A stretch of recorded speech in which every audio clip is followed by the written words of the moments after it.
they saw nothing. Commander Tameichi Hara, standing on the bridge of the destroyer Shigure in the darkness before dawn on November 24, 1943, swept his binoculars across the black expanse of ocean southeast of Rabaul. His lookouts, men selected for their exceptional night vision and trained through thousands of hours of nocturnal exercises, reported the same.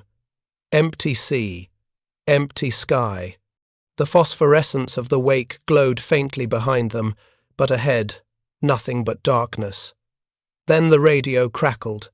One of the Betty bombers, in the formation 3,000 feet above them, returning from a night strike against American shipping near Bougainville, transmitted a brief, confused message. They were under attack. By what? The pilot couldn't say. He saw no aircraft, no tracer fire arcing toward him. Just explosions, sudden and catastrophic, tearing through the formation. 2 bombers gone in seconds. The pilot's voice rose in pitch, no longer professional, no longer calm.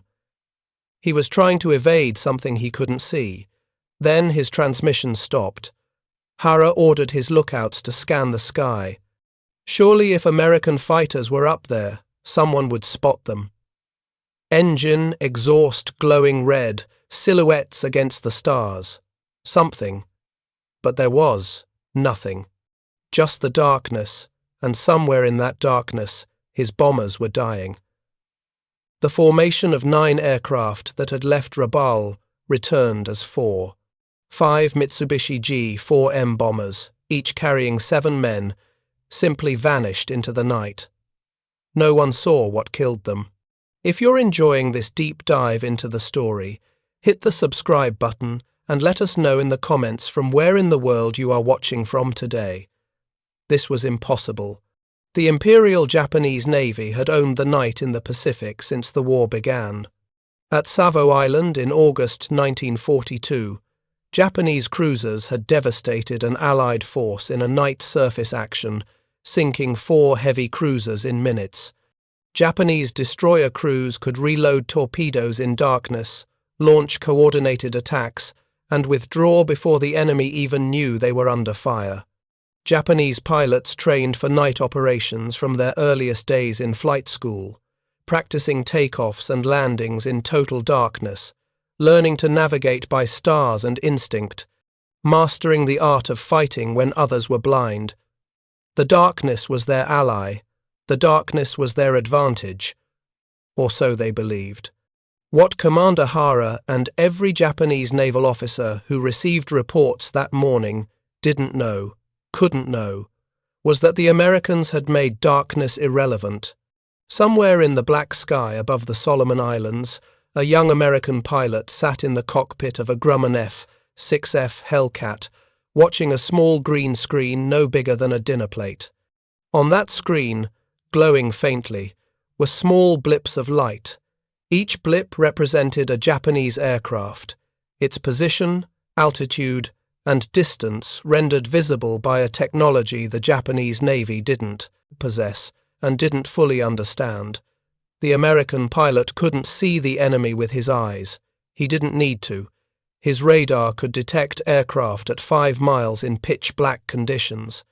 By the time visual contact was possible, the fight was already over.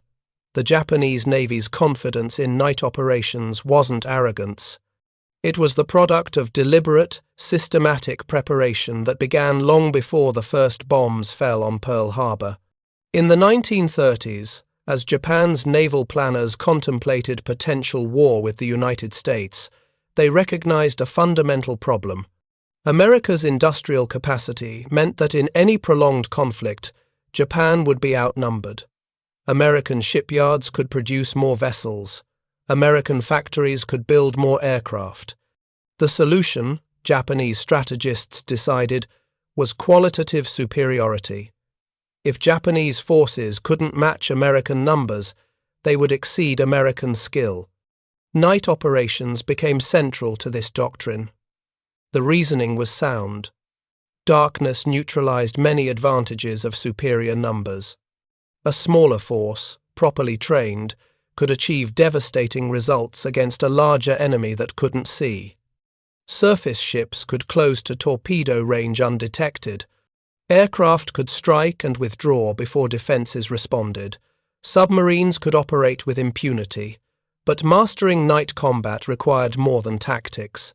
It required training that bordered on obsessive. Japanese naval aviators began night training early in their careers. At flight schools like Tsuchiura and Kasumigura, student pilots flew after sunset, learning to trust their instruments when their eyes provided no reference. They practiced formation flying in total darkness, maintaining position on other aircraft they could barely see. They rehearsed navigation using only stars, learning to recognize constellations and calculate headings without maps or lights. The training was dangerous. Accidents claimed lives regularly. But the survivors emerged with skills few other pilots in the world possessed. Surface warfare officers underwent equally rigorous preparation. On moonless nights, destroyer crews practiced high-speed maneuvers in formations so tight that any error meant collision. Lookouts trained their eyes to detect the faintest contrasts, learning to spot enemy vessels by the slight disturbance they made in the water's phosphorescence. Rangefinders practiced estimating distances to targets they could barely see. Gun crews rehearsed loading and firing with minimal light, their movements becoming automatic through endless repetition.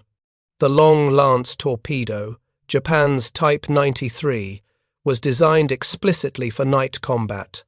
It could travel 24 miles at 48 knots or 12 miles at 50 knots, distances far exceeding any torpedo in the American or British arsenals.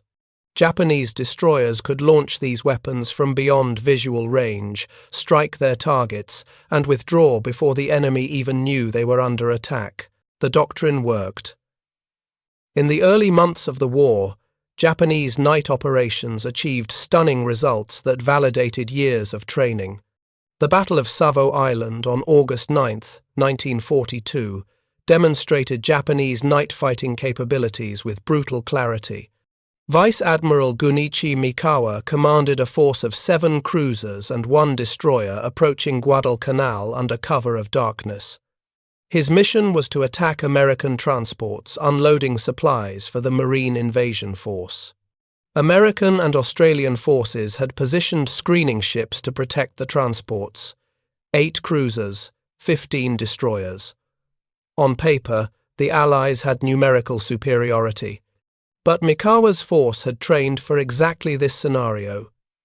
His ships entered the Sound between Guadalcanal and Savo Island at 26 knots shortly after midnight. American radar detected them, but the operators misinterpreted the contacts as friendly aircraft. By the time visual lookouts spotted the Japanese column, it was too late. Mikawa's cruisers launched torpedoes and opened fire simultaneously. The heavy cruiser Astoria took a torpedo hit and multiple shell strikes within the first minutes. The Quincy, attempting to return fire, was bracketed by accurate Japanese gunnery from multiple ships. The Vincennes, the flagship, was struck before it could effectively respond. The battle lasted 32 minutes. In that brief span, 4 Allied heavy cruisers were sunk. The Astoria, Quincy, Vincennes, and HMAS Canberra went down with over 1,000 men. The Chicago was severely damaged. A 5th cruiser, the Ralph Talbot, barely escaped destruction. Japanese casualties were negligible. 35 dead, 51 wounded, minor damage to 3 ships. The numerical advantage, the defensive position, the presence of radar, none of it mattered against a force that could see, maneuver, and shoot effectively in total darkness while their opponents fumbled blind. For Japanese naval officers, Savo Island confirmed everything their doctrine promised. Superior training created overwhelming tactical advantage. American forces, for all their material superiority, couldn't match Japanese skill in night combat. The darkness was their domain. Reports of the battle circulated through the combined fleet, with satisfaction bordering on vindication. American industrial might meant nothing if American crews couldn't fight effectively at night. Japanese aviators achieved similar successes in nocturnal operations during the Guadalcanal campaign. Betty bombers from Rabaul conducted night raids against Henderson Field, disrupting American air operations and demonstrating the ability to navigate hundreds of miles over open ocean in darkness, strike their targets, and return safely. These weren't isolated missions. They were systematic operations conducted night after night, building a record of capability that reinforced confidence in Japanese methods. The pilots who flew these missions took pride in their skills. They understood they were doing something most aviators in the world couldn't do. Night flying was dangerous under any circumstances. Night combat, flying over hostile territory, navigating by dead reckoning, finding targets in darkness, and returning to carriers or bases without radio guidance. This required abilities beyond what standard training provided. Japanese naval aviators had those abilities. They had earned them through years of preparation, and the early war results proved their training's value. They owned the night.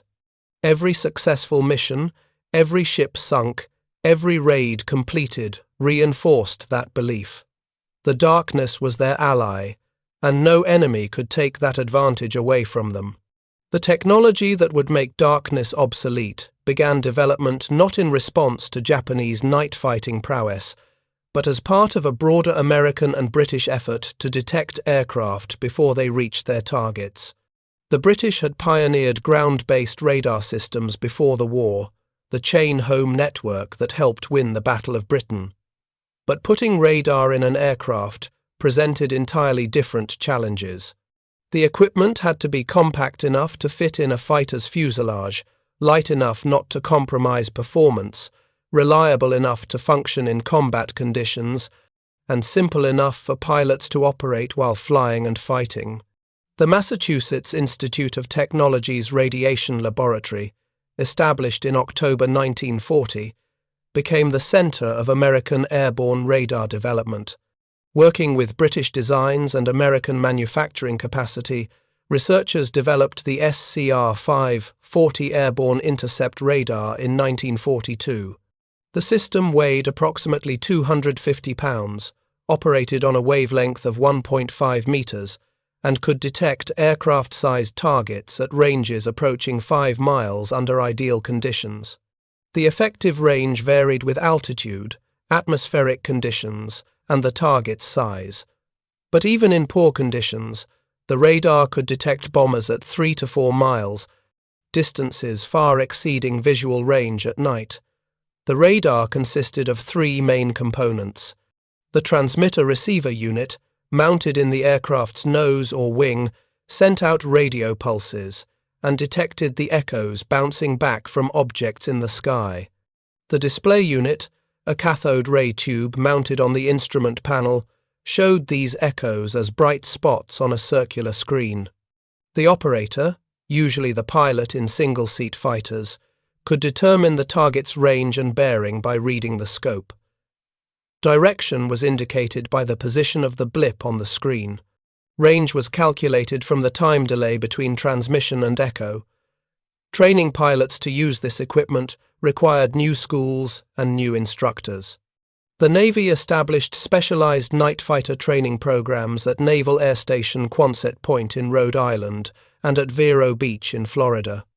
Pilots learned to interpret the radar scope while maintaining aircraft control, a skill that demanded practice and concentration. They practiced intercepts against friendly aircraft, learning to convert the information on the scope into mental pictures of where the target was and how to position themselves for attack. The learning curve was steep. Early intercepts often failed because pilots couldn't translate scope readings into effective tactics quickly enough. By mid-1943, the Navy began deploying radar-equipped F-6F Hellcats to the Pacific. These aircraft, designated F-6F-3N or F-6F-5N, depending on the radar variant, carried the AN/APS-6 radar, an improved version of earlier systems. The radar antenna was mounted in a streamlined pod on the starboard wing, minimizing aerodynamic impact. The scope was integrated into the cockpit instrument panel, where the pilot could monitor it while flying. The aircraft retained full combat capability, all 6 50-caliber machine guns, full ammunition load, same speed and maneuverability as day fighters. The men who flew these night fighters were volunteers, pilots who had already proven themselves in combat and were willing to master an entirely new type of warfare. Lieutenant Commander William Henry of VFN 76, one of the first operational night fighter squadrons in the Pacific, had flown dive bombers at Midway before transitioning to night fighters. Lieutenant Richard Rankin, who would become one of the Navy's leading night fighter aces, had been a flight instructor before volunteering for the program. These weren't novices learning to fly. They were experienced aviators learning to fight in a new dimension, using technology that transformed how air combat worked. The radar gave them capabilities Japanese pilots couldn't imagine. In daylight combat, the advantage went to whoever saw the enemy first. Superior eyesight, good tactics, and favorable sun position determined who got the initial attack. At night, none of that mattered. The American pilot with radar could detect the enemy long before visual contact was possible, could track him through maneuvers, could position for attack while remaining invisible, and could close to firing range before the Japanese pilot knew anyone was near. The first successful night fighter intercepts in the Pacific occurred in late 1943 over the Solomon Islands, where Japanese bombers from Rabaul continued night raids against American positions. On the night of October 31, 1943, Lieutenant Edward O'Hare and Lieutenant Commander John Phillips, flying F-6F Hellcats equipped with radar, were directed toward a formation of Betty bombers approaching the task force. O'Hare, already an Ace and Medal of Honor recipient from earlier combat, was killed during this mission, under circumstances that remain unclear, but the engagement demonstrated both the potential and the challenges of night interception. The real turning point came in the following months as more night fighter squadrons became operational and pilots accumulated experience with the radar systems. On the night of February 17, 1944, Lieutenant Commander Richard Harmer of VFN 101 detected a formation of Japanese aircraft on his radar scope at a range of approximately 4.5 miles. The contacts appeared as distinct blips on his screen, moving steadily toward his position. Harmer was flying combat air patrol over Eniwetok Atoll, which American forces had invaded 2 days earlier. Japanese bombers from Truk, 400 miles to the southwest, were attempting night raids to disrupt the invasion. Harmer couldn't see the enemy aircraft with his eyes. The night was moonless, visibility nearly zero beyond his own wing lights, which he had turned off. But on the radar scope, the target's position was precise. He adjusted his heading to intercept, watching the blip move on the screen as he closed the distance. At 2 miles, he could determine the target was slightly above him and moving at approximately 200 knots. He climbed to match altitude, the radar showing him climbing into position even though he could see nothing out the cockpit.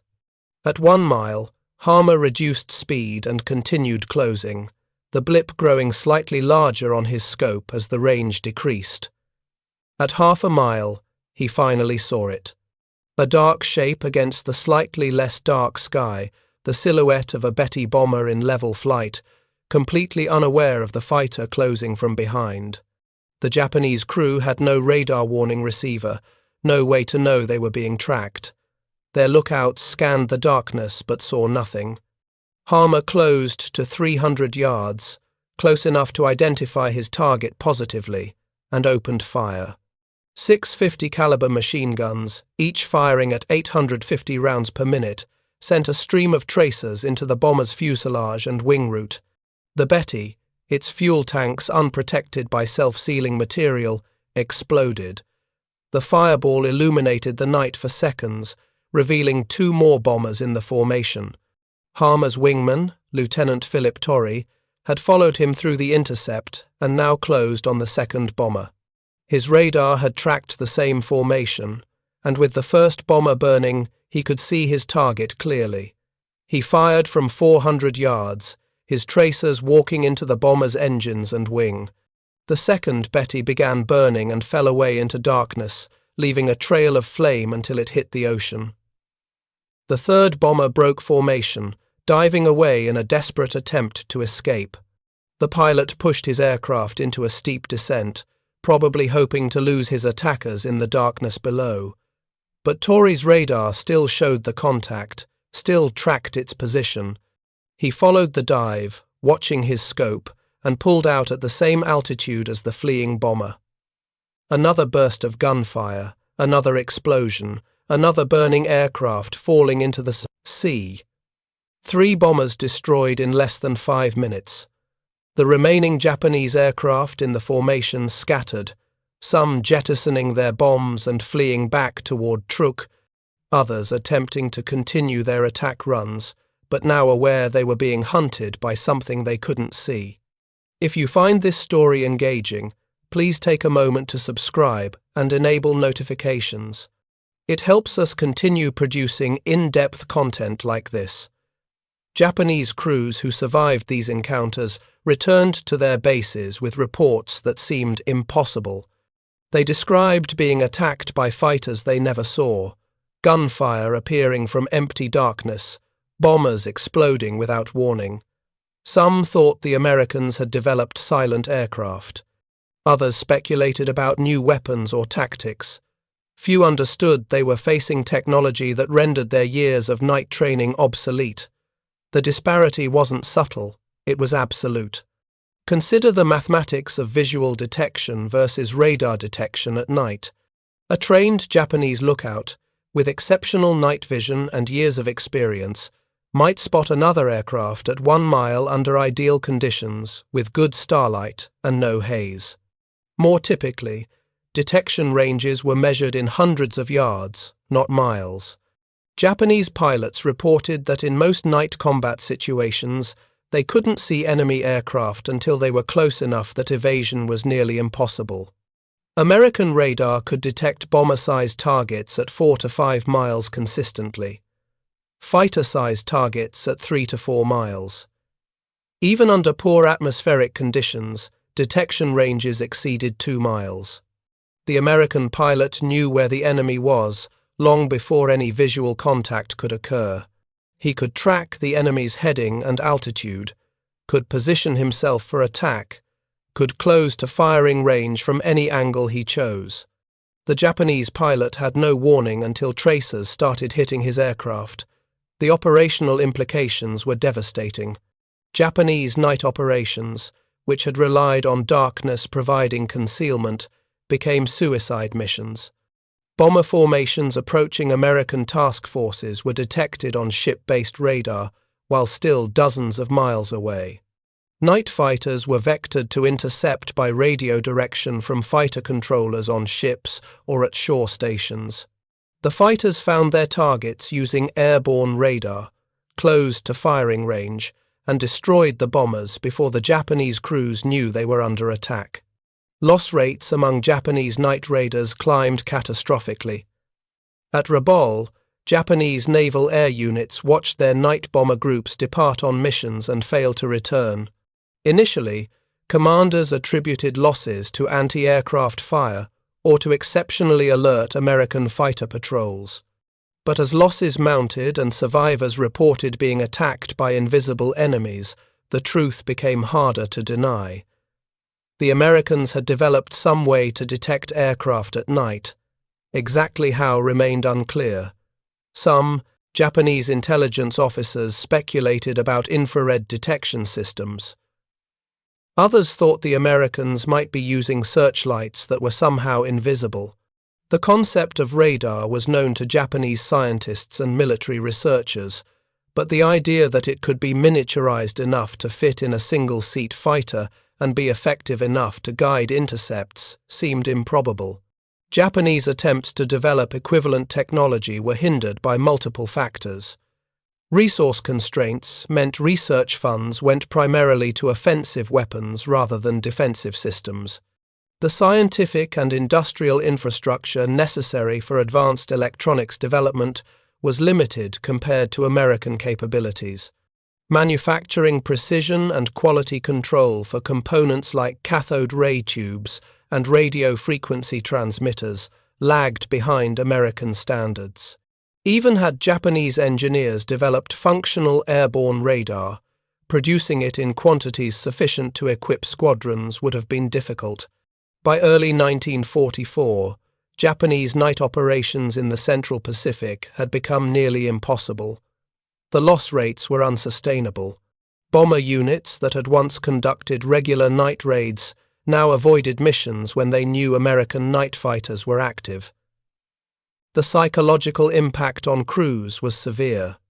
Pilots who had spent years training for night operations, who took pride in their ability to navigate and fight in darkness, now faced an enemy who had made that training irrelevant.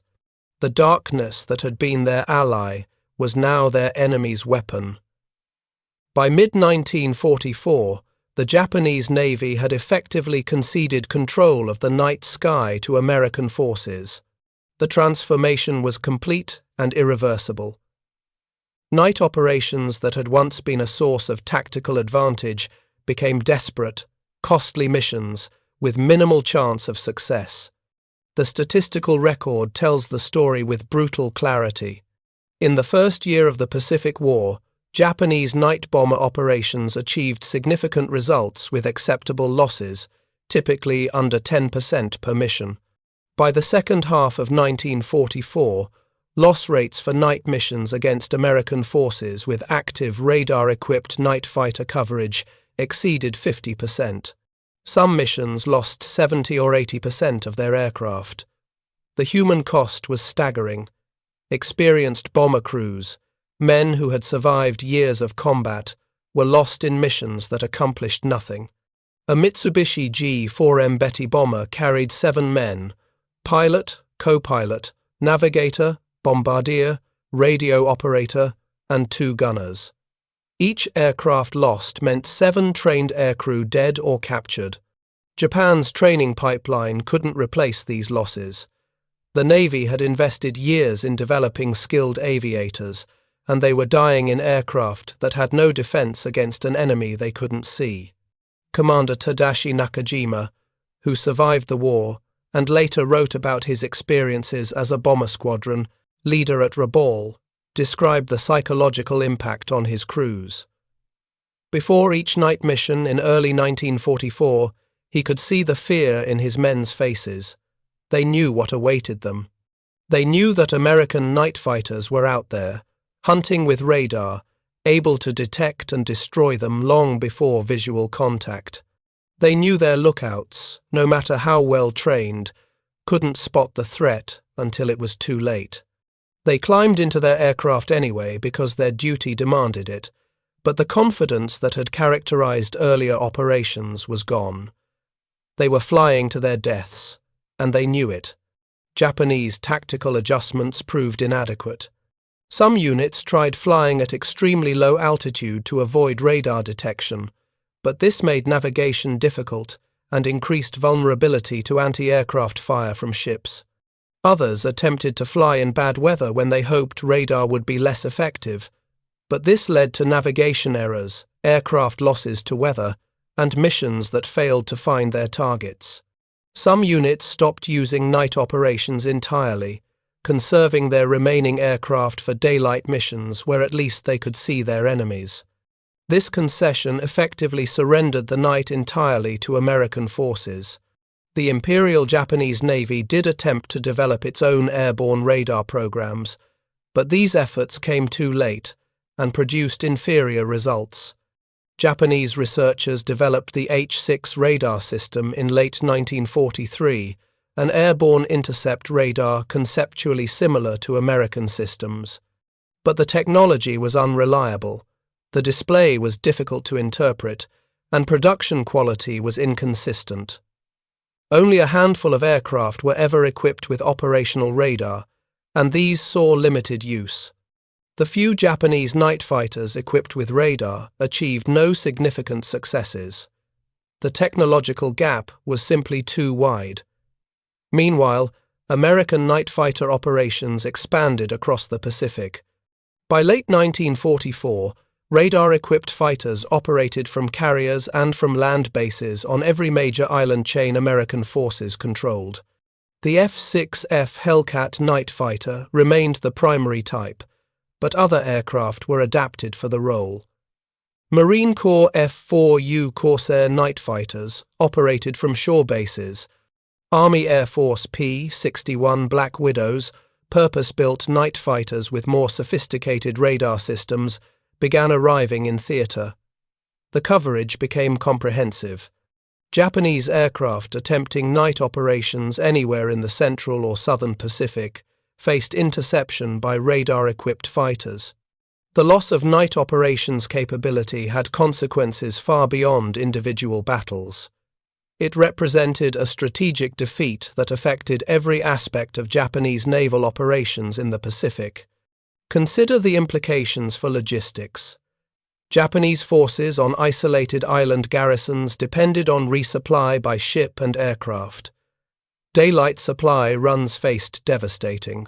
Attacks from American aircraft operating from carriers and land bases. Night runs had offered some protection through concealment. Once American night fighters made darkness irrelevant, there was no safe time to conduct resupply operations. Garrisons on islands like Truk, Rabaul, and later the Philippines found themselves slowly starved of food, ammunition, and fuel.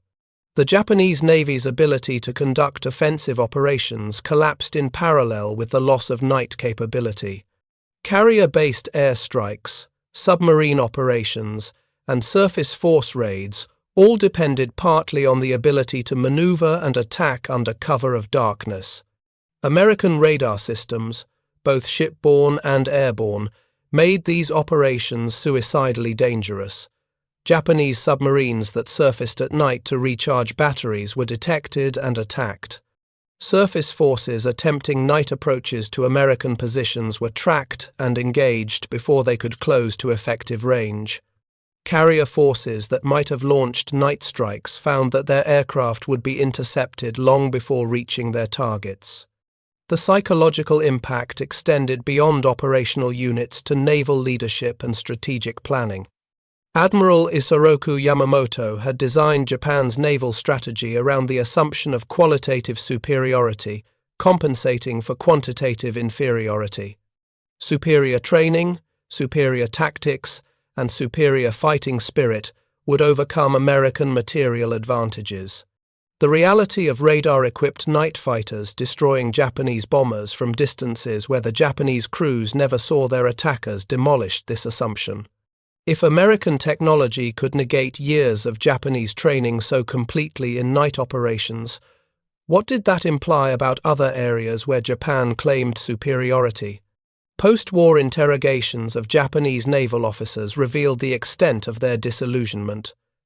Captain Toshikazu Ome, who served on the Naval General Staff, later wrote that the realization of American technological superiority in radar and electronics came as a profound shock to Japanese planners, who had believed their forces maintained qualitative parity.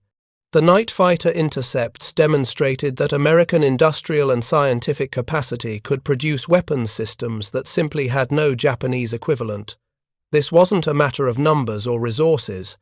It was a fundamental capability gap that couldn't be closed through training or fighting spirit. The Americans, for their part, understood the significance of their advantage. Night fighter operations were expanded and refined throughout 1944 and into 1945. Pilots developed tactics for multiple aircraft working together, with radar-equipped fighters directing non-radar fighters onto targets. Kill rates improved as operators gained experience with their equipment, and learned to exploit its capabilities fully. By the end of the war, American night fighters achieved interception success, rates exceeding 80% when vectored onto known targets. The darkness had become an American domain.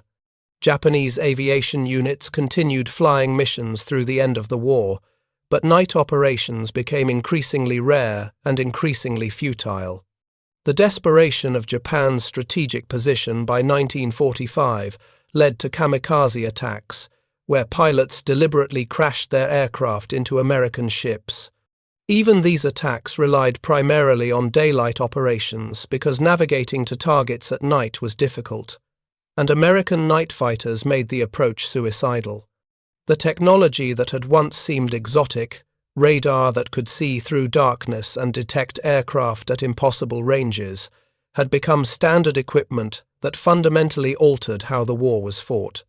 The story of Japanese night operations and American radar comes full circle to that moment in November 1943, when Commander Hara stood on his destroyer's bridge and watched his bombers die invisibly. What he didn't understand then, what many Japanese officers didn't fully comprehend until after the war, was that they were facing not just a new weapon but a new kind of warfare. Industrial warfare between modern nations wasn't decided by training or courage or tactical skill, though those mattered.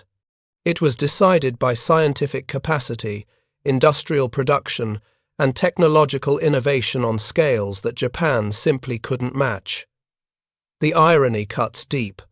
Japanese naval forces had invested enormous effort in night training, building skills that were genuine and impressive by any measure. Their lookouts could detect ships by the faintest traces of phosphorescence. Their pilots could navigate hundreds of miles over open ocean using only stars. Their surface forces could execute complex maneuvers in total darkness with precision that impressed even their enemies. All of this training, all of this skill, became irrelevant when the Americans deployed technology that made darkness transparent. The advantage Japan had cultivated so carefully was erased not by superior American training but by superior American science and industry.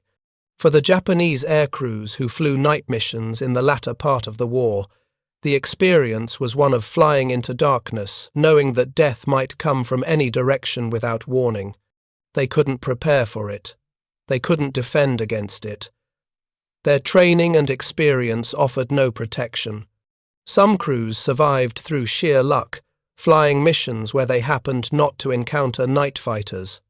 Others died without ever seeing what killed them, their aircraft suddenly shredded by gunfire from an enemy they never detected. Post-war analysis confirmed what combat had already proven. American airborne radar development represented a technological achievement that Japan couldn't match during the war years. The combination of British theoretical work, American manufacturing capability, and aggressive development programs produced operational systems years before Japan could field equivalent technology. This wasn't because Japanese scientists were less capable or less intelligent. It was because the industrial and scientific infrastructure necessary for advanced electronics development simply didn't exist in Japan at the scale it existed in America and Britain. The lessons extend beyond the specific technology of radar. The story illustrates how technological advantages can render traditional military virtues irrelevant. Courage, discipline, and skill remain important, but they cannot overcome fundamental capability gaps created by industrial and scientific disparities. Japanese naval aviators were among the best-trained pilots in the world in 1941. By 1944, their training couldn't save them from technology they didn't possess and couldn't counter. The darkness that Commander Hara and his lookouts peered into that November night symbolized more than just the absence of light. It represented the limits of human perception and the traditional skills of warfare. Japanese forces had mastered fighting in that darkness through training and discipline. They believed this mastery gave them an advantage their enemies couldn't overcome. They were wrong. The Americans hadn't learned to see better in darkness. They had made darkness irrelevant. They had developed technology that revealed what human eyes couldn't see, that detected threats at ranges human lookouts couldn't achieve, that gave their pilots capabilities no amount of training could provide. When those Japanese bombers disappeared from the sky without anyone seeing what killed them, they marked not just tactical defeats but the end of an era. The era when superior training and fighting spirit could compensate for technological disadvantages was over. Industrial warfare had arrived in its purest form, and the side with superior science, superior industry, and superior production capacity would win regardless of traditional military virtues. The Japanese Navy learned this lesson in the darkness over the Solomon Islands, learned it through the deaths of men who had trained for years to master night operations, learned it too late to change the outcome of the war they were losing. The young American pilots sitting in their cockpits watching radar screens couldn't have articulated the historical significance of what they were doing. They were focused on the immediate task of intercepting and destroying enemy aircraft, but they were also demonstrating a fundamental truth about modern warfare that would shape every conflict that followed. Technology matters, industrial capacity matters, scientific advancement matters. These factors don't just provide incremental advantages. They can completely redefine what's possible in combat, rendering years of training and traditional tactical thinking obsolete in moments. Thank you for watching. For more detailed historical breakdowns, check out the other videos on your screen now, and don't forget to subscribe.